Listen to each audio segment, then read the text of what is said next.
I gave a talk in Oregon a couple years ago, and this guy afterwards said, you talk a lot about this culture being based on violence, but I don't see it. I'm not violent. I said, okay, do you pay rent?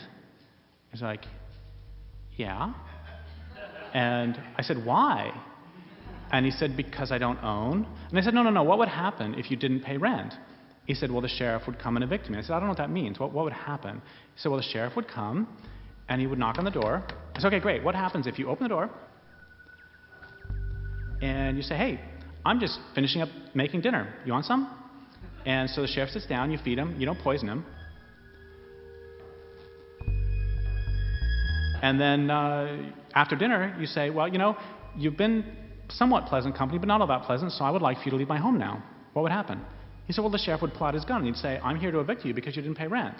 I said, so the reason you pay rent is because if you don't, some guy with a gun is going to come and take you away. He said, I think I get it. I said, let's try again. What happens if you're hungry?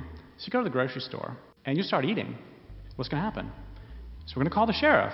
I said, yeah, it's the same guy who's going to come with a gun and take you away. He's a real asshole, isn't he? So one of the reasons we don't see a lot of the violence is because it's exported. And another reason we don't see a lot of the violence is because we've been so metabolized into the system that we bought into this strange notion that it's okay to have to pay to exist on the planet. That's really, really weird. And if you don't pay, then some guy with a gun is going to come and bad things are going to happen to you.